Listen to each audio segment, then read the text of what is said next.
지구는 이성의 요람이지만 그곳에서 영원히 살 수는 없다. 인류의 미래는 우주에 있는 것이다.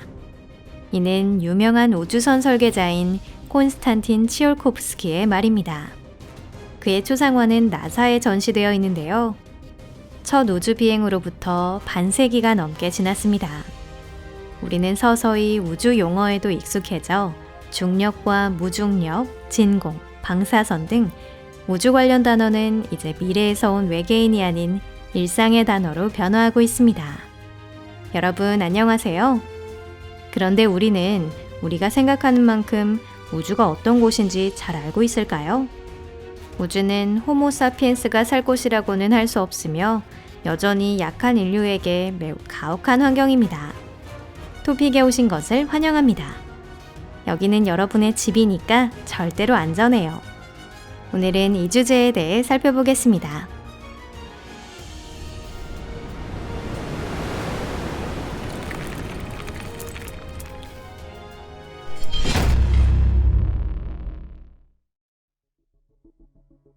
우주 공간에서는 무엇이 위험한가?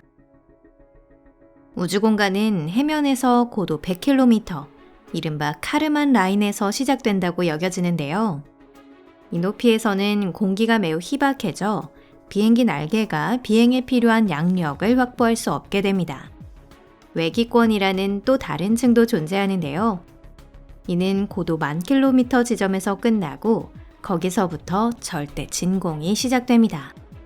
하지만 인간에게 있어서는 보호복이 없으면 고도 100km 또한 10,000km나 마찬가지로 치명적입니다. 심지어 우리에게 있어 죽음의 영역은 사실 8,448m라는 에베레스트의 높이 미만의 장소에서부터 시작됩니다. 따라서 인간이 우주로 나가려면 공기로 채워진 보호복이 필수인데요. 하지만 만약 산소가 갑자기 끊기면 어떻게 될까요? 우주비행사가 취약하지만 보호된 우주의 집인 우주선 밖에서 작업할 때 그 옆에 머무르는 것을 가능하게 하는 것은 무엇일까요? 우주 공간에 있을 때 우주비행사는 다른 승무원이나 한쪽 끝은 보호복, 다른 한쪽 끝은 우주선에 연결된 안전 케이블 덕분에 우주선과 연결될 수 있습니다. 만약 우주비행사가 몇 센티미터라도 케이블을 놓치게 되면 그건 인생의 마지막 실수가 될지도 모릅니다. 로프가 손에 닿지 않아 영원히 우주 공간으로 가라앉을지도 모르죠. 구명 로프에 가까이 다가가 이것을 잡으려면 무언가로부터 밀쳐져야 합니다. 그렇지 않으면 그는 관성에 의해 우주선으로부터 그저 멀어지는 운명을 걷게 될 거예요. 이 경우 그에게는 두 가지 파멸의 선택지가 주어집니다. 게다가 선택할 권리조차 없죠. 모든 것은 처음에 움직인 방향에 따라 달라집니다. 만약 지구 쪽으로 움직이면 얼마 후 중력의 작용으로 두꺼운 대기층에 돌입합니다. 그리고 그때까지 보호복에 산소가 남아 있었다 하더라도 그는 불타버리고 말 거예요. 만약 처음에 우주비행사를 지구 반대편으로 움직이는 힘이 작용하면 더 오래 지속될 것입니다. 산소가 떨어지기 전에 우연히 우주의 아주 작은 돌이 보호복을 손상시킬 가능성은 있지만 이것이 일어나지 않으면 그는 질식으로 고통받다 목숨을 잃게 될 것입니다. 그 후 시신이 들어있는 보호복은 무한히 지구 주위를 돕니다. 보호복이 급속히 파손되면 남은 공기가 즉시 팽창하여 심한 통증을 동반한 신체적 손상을 일으킵니다. 그 밖에 세 번째로 좋은 선택지도 존재하는데요. 이미 일부 보호복에는 제트팩이 내장되어 있습니다. 이를 통해 우주비행사는 궤도를 바꾸어 우주선으로 돌아올 수 있습니다. 근우주의 순교자 열전. 뭐라고 하든 인류는 우주 개척을 향한 첫걸음을 내디뎠습니다.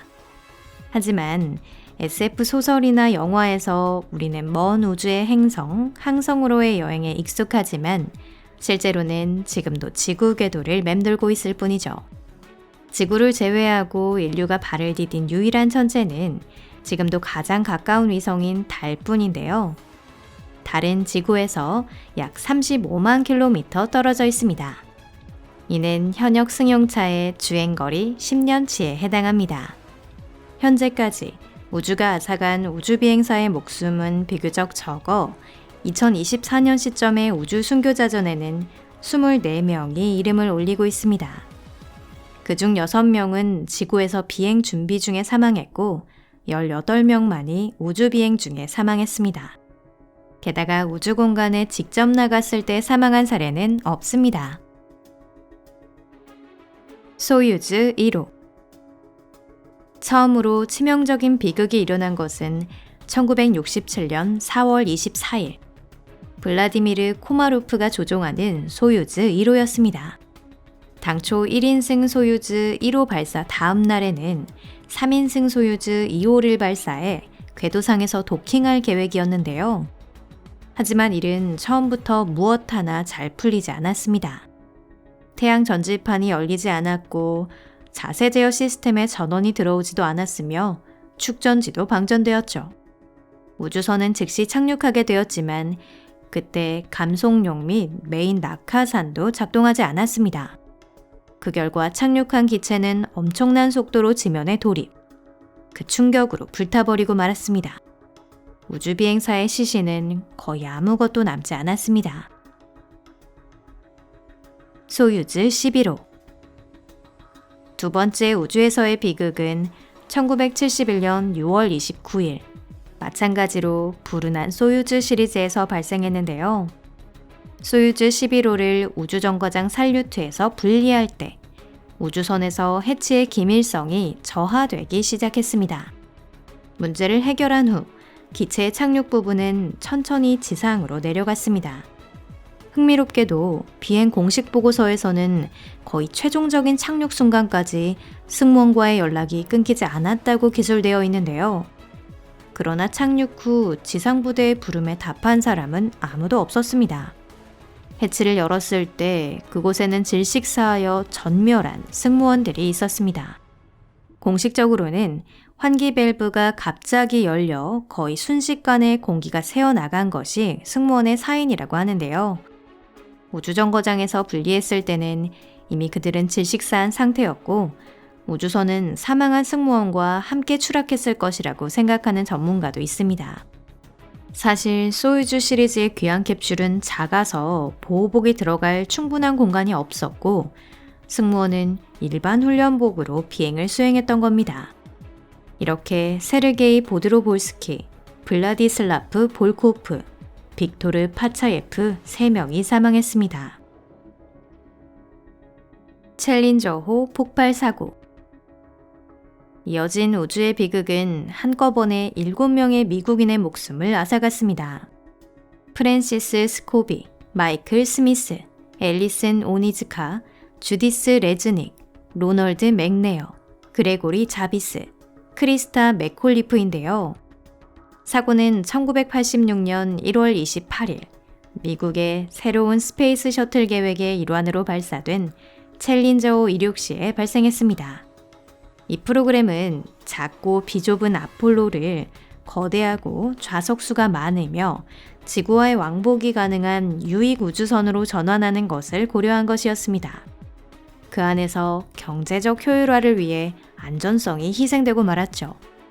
사출 기능 시스템이 포기되었고 티타늄 코팅은 알루미늄으로 대체되었으며 선체의 열 보호에는 내화 석영판이 사용되고 있었습니다. 이 모든 것이 조합되어 끔찍한 사고를 일으켰을 겁니다. 이륙 1분 만에 부스터에서 나온 불꽃이 연료 탱크를 태워 고도 14km에서 폭발하고 말았습니다. 셔틀의 캐빈은 물속으로 추락하고 7명의 승무원 중 단 1명도 살아남지 못했습니다. 공식 조사에 따르면 사고의 원인은 부스터 부분의 변형으로 밝혀졌는데요. 석영판을 사용한 알루미늄 탱크의 보호는 효과적이지 않았고 캐빈의 사출도 고려되지 않았습니다. 컬럼비아호 공중 분해 사고. 챌린저5의 고난은 미국 우주비행의 진보에 제동을 걸었고 우주여행을 위한 셔틀의 상업적 사용을 조기에 성공시키겠다는 희망을 앗아갔습니다. 하지만 스페이스 셔틀 계획은 멈추지 않았는데요. 이 계획의 종지부를 찍은 것이 2003년 2월 1일에 일어난 컬럼비아호의 사고입니다. 이때까지 셔틀 컬럼비아호는 전 계획을 통틀어 가장 오래된 우주선이었고 그 첫 비행은 1981년이었습니다. 사용된 22년간 28번의 비행을 수행했고 300일을 우주에서 보냈습니다. 컬럼비아호는 실험기인 엔터프라이즈에 이어 두 번째 우주선인데요. 챌린저호와는 달리 이 셔틀에는 첫 비행 때부터 사출 좌석이 설치되어 있었습니다. 이것이 철거된 것은 6번째 비행 이후입니다. 컬럼비아호의 마지막 비행은 2003년 1월 16일에 시작되었습니다. 승무원은 6명의 미국인으로 릭 허즈번드, 윌리엄 맥쿨, 마이클 앤더슨, 로럴 클라크, 데이비드 브라운, 칼파나 촐라, 그리고 최초의 이스라엘인 우주비행사 일란 라몬이었습니다. 이륙 첫 1분 만에 이미 셔틀 날개에 발포 단열재 조각이 부딪혔다고 기록되어 있는데요. 당시의 이 타격은 중요하게 여겨지지 않았고 우주선은 평소대로 비행을 계속했습니다. 그러나 궤도에서 하강할 때 고도 61km에서 손상된 날개가 타격을 받은 부분에서 불이 붙어 붕괴했습니다. 그 결과 셔틀 자체에도 산산조각이 나버렸습니다. 바다까지 도달한 것은 우주선의 잔해뿐. 7명의 비행사는 아무도 살아남지 못했습니다. 사고의 근본적인 원인은 조사를 진행한 어느 전문가에게도 의심의 여지가 없었는데요. 바로 단열재 조각의 충돌에 의한 날개 손상이었습니다. 하지만 셔틀 건설 중에 수많은 부적절한 결정에 관한 고찰에 있어서는 다양한 의견이 있었습니다. 어떤 전문가는 별로 주의가 기울여지지 않았던 발포 단열재의 타격이 비행 안전에 대한 실질적인 위협이라고 결론지었고, 또 어떤 전문가는 컬럼비아호의 사고는 불가피했으며 20년이나 같은 비극이 일어나지 않은 것은 단순한 행운이었다고 말하기도 합니다. 이번 영상이 재미있으셨다면 구독과 좋아요, 그리고 SNS 공유까지 꾹꾹 눌러주시면 정말 감사하겠습니다. 앞으로도 잘 부탁드립니다. 그럼 다음 영상에서 또 만나요. 안녕히 계세요.